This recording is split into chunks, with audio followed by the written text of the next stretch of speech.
ये कहानी है महान क्रांतिकार भगत सिंह की ऐतिहासिक तस्वीर की, जिसको रामनाथ फोटोग्राफर ने बनाया था। यह शायद 3 और 4 अप्रैल 1929 का समय था।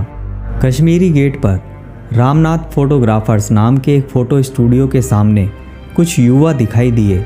उनमें से एक हिंदुस्तान सोशलिस्ट रिपब्लिकन एसोसिएशन के सदस्य जयदेव कपूर थे।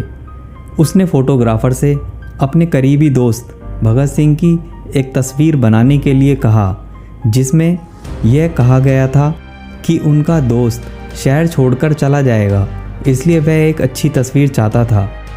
उस समय भगत सिंह सिर्फ 21 साल के थे। 1927 में अपनी पहली गिरफ्तारी के दौरान लाहौर रेलवे स्टेशन में एक चारपाई पर बैठे भगत सिंह के साथ की यह तस्वीर 1931 में उनकी शहादत के ठीक बाद प्रतिष्ठित स्थिति में आ गई थी। उनके बालों को एक गांठ में बांधा गया है। तस्वीर में दाढ़ी वाले, हथकड़ी वाले भगत सिंह को एक बुजुर्ग व्यक्ति के साथ बातचीत में देखा जा सकता है। 1928 में भगत सिंह ने लाहौर से भागते समय अपने बाल कटवाए और एक एंग्लो इंडियन साहब के रूप में कपड़े पहने।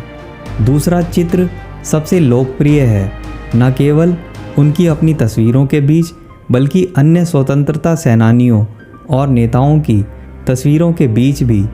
झुकी हुई पश्चिमी टोपी और मूंछों वाला चित्र और शांति से कैमरे में घूरते हुए। कुछ दिन पहले उन्होंने और बटुकेश्वर दत्त ने दिल्ली विधानसभा में बम फेंके थे। दिल्ली में केंद्रीय विधानसभा हमले के कारण उनकी अंतिम गिरफ्तारी हुई।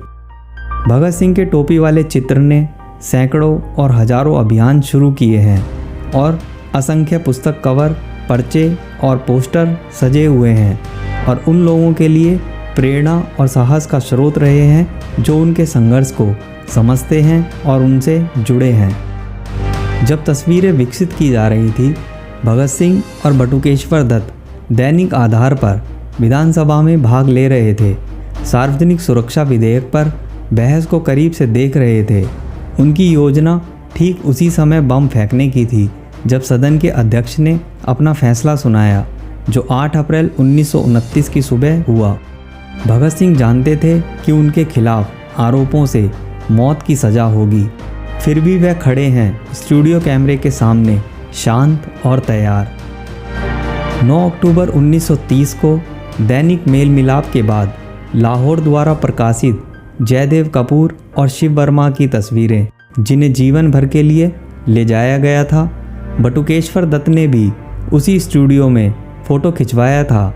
उनकी पहली तस्वीर अच्छी तरह से नहीं आई और उन्हें दूसरी बैठक के लिए वापस लौटना पड़ा, जिसमें दत्त का चित्र फ्रेम से परे ध्यान से देख रहा था। फिर दत्त की इस विशेष तस्वीर ने कई चित्रों को प्रेरित किया। रामनाथ फोटोग्राफर्स में हालांकि उत्पादन में देरी हुई और जयदेव कपूर कार्रवाई होने से पहले तस्वीरें एकत्र करने में असमर्थ थे, जैसा कि योजना बनाई गई थी। क्रांतिकारियों को इस बात का एहसास नहीं था कि रामनाथ को भी पुलिस के लिए तस्वीरें लेने के लिए अनुबंधित किया गया था और उन्हें पुरानी दिल्ली के पुलिस स्टेशन बुलाया गया था, जहां भगत सिंह को उनकी तस्वीर लेने के लिए 8 अप्रैल 1929 को उनकी गिरफ्तारी के बाद ले जाया गया था। पुलिस की ये तस्वीरें अभी तक सामने नहीं आई हैं, लेकिन आक्रोश की शुरुआती जांच में लगभग निश्चित रूप से इसका इस्तेमाल किया गया था, क्योंकि पुलिस ने आरोपियों की तस्वीरों के साथ दिल्ली के सभी होटलों में तोड़फोड़ की थी। हिंदुस्तान सोशलिस्ट रिपब्लिकन एसोसिएशन के एक अन्य सदस्य शिव वर्मा अपनी गवाही में कहते हैं, हमारी आशंका थी क्या हम तस्वीरों के लिए जाते हैं और यह साथी पुलिस के साथ लीग में है तो वह हमें सौंप सकता है, लेकिन फिर हम अपने प्रलोभन की जांच नहीं कर सके। हमने जोखिम लिया और जयदेव कपूर पीछे खड़े रिवॉल्वर के ट्रिगर पर अपनी उंगली रखी हुई थी और मैं शिव वर्मा फोटोग्राफर के पास गया और तस्वीरों की मांग की। उस फोटोग्राफर ने मुझे देखा, मुस्कुराया और पैकेट मुझे सौंप दिया। मैंने भुगतान कर दिया।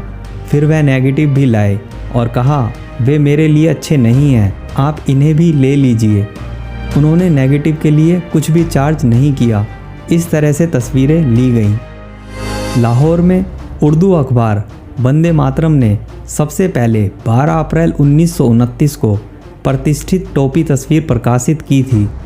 भगत सिंह और बटुकेश्वर दत्त की तस्वीरों को प्रकाशित करके वंदे मातरम ने हिंदुस्तान सोशलिस्ट रिपब्लिकन एसोसिएशन द्वारा कल्पना की गई क्रांति और संघर्ष को एक चेहरा दिया।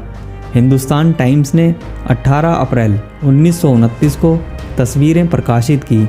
इसके अलावा स्वतंत्रता संग्राम को मजबूत करने के लिए टोपी फोटो के माध्यम से कई पोस्टर तैयार किए गए थे।